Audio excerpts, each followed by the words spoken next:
ଓମ୍ ସାଇରାମ। ବାବାଙ୍କ ଅମୃତ ତୁଲ୍ୟ କଥା।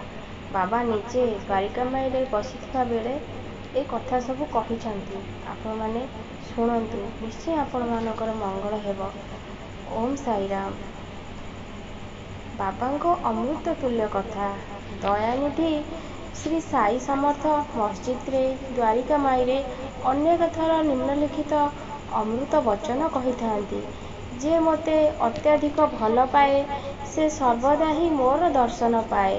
ତା ପାଇଁ ମୋ ଛଡ଼ା ସମଗ୍ର ଜଗତ ଶୂନ୍ୟ ଓ ସେ କେବଳ ମୋର ହିଁ ଶରଣାପନ୍ନ ହୁଏ ଏବଂ ସର୍ବଦା ମୋତେ ହିଁ ସ୍ମରଣ କରେ ନିଜ ଉପରେ ଓ ସେହି ରୂପକ ଋଣତାକୁ ମୁକ୍ତି ଆତ୍ମୋପଲବ୍ଧି ପ୍ରଦାନ କରି ପରିଶୋଧ କରିଦିଏ।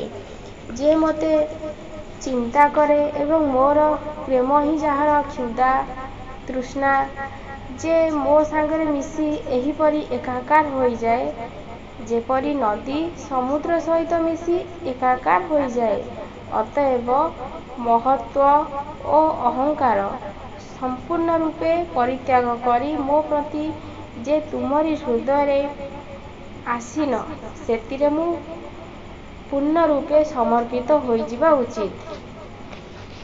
ଏ ମୁଁ କିଏ?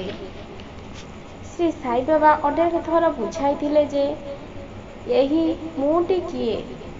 ଏହି ମୁଁକୁ ଖୋଜିବାକୁ ବେଶୀ ଦୂର ଯିବାକୁ ପଡ଼ିବ ନାହିଁ।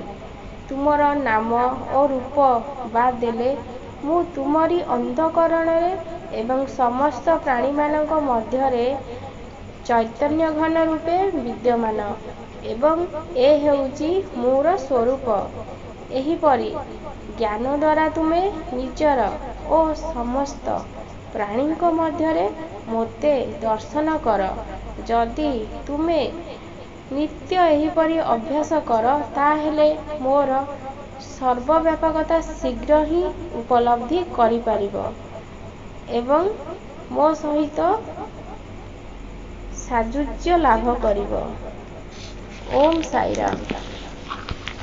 ଅତଏବ ହେମାତ୍ମା ପାଠକମାନଙ୍କୁ ବିନମ୍ର ଶ୍ରଦ୍ଧା ଓ ପ୍ରୀତି ଜ୍ଞାପନ କରି ସେମାନଙ୍କୁ ଅନୁରୋଧ କରୁଛନ୍ତି ଯେ ସେମାନେ ଯେପରି ସକଳ ଦେବୀଦେବତା, ସନ୍ଥ ଓ ଭକ୍ତମାନଙ୍କୁ ଶ୍ରଦ୍ଧା କରନ୍ତି ଓ ଭଲ ପାଆନ୍ତି। ବାବା ସଦୈବ କହନ୍ତି ଯେ ଅନ୍ୟମାନଙ୍କୁ ଦୁଃଖ ଦିଏ ସେ ମୋର ହୃଦୟକୁ ବାଧା ଦିଏ ଏବଂ ମୋତେ କଷ୍ଟ ଦିଏ, କିନ୍ତୁ ଯେ ସ୍ୱୟଂ କଷ୍ଟ ସହ୍ୟ କରେ ସେ ମୋର ବେଶୀ ପ୍ରିୟ। ବାବା ସବୁ ପ୍ରାଣୀଙ୍କ ଭିତରେ ବିଦ୍ୟମାନ ଏବଂ ସେମାନଙ୍କୁ ସବୁ ଦିଗରୁ ରକ୍ଷା କରନ୍ତି। ସମସ୍ତ ପ୍ରାଣୀଙ୍କୁ ଭଲ ପାଅ, ଏହା ଥିଲା ତାଙ୍କର ଆନ୍ତରିକ ଇଚ୍ଛା। ଏହି ଧରଣର ବିଶୁଦ୍ଧ ଅମୃତତୁଲ୍ୟ ସ୍ରୋତ ଏବଂ ଶ୍ରୀମୁଖରୁ ସର୍ବଦା ପ୍ରବାହିତ ହୁଏ। ଅତଏବ ଯେଉଁମାନେ ପ୍ରେମପୂର୍ବକ ବାବାଙ୍କ ଲୀଳାଗାନ କରିବେ ଓ ସେଗୁଡ଼ିକୁ ଭକ୍ତିପୂର୍ବକ ଶ୍ରବଣ କରିବେ, ସେମାନେ ସାଇଙ୍କ ସହିତ ଅବଶ୍ୟ ଅଭିନ୍ନତା ପ୍ରାପ୍ତ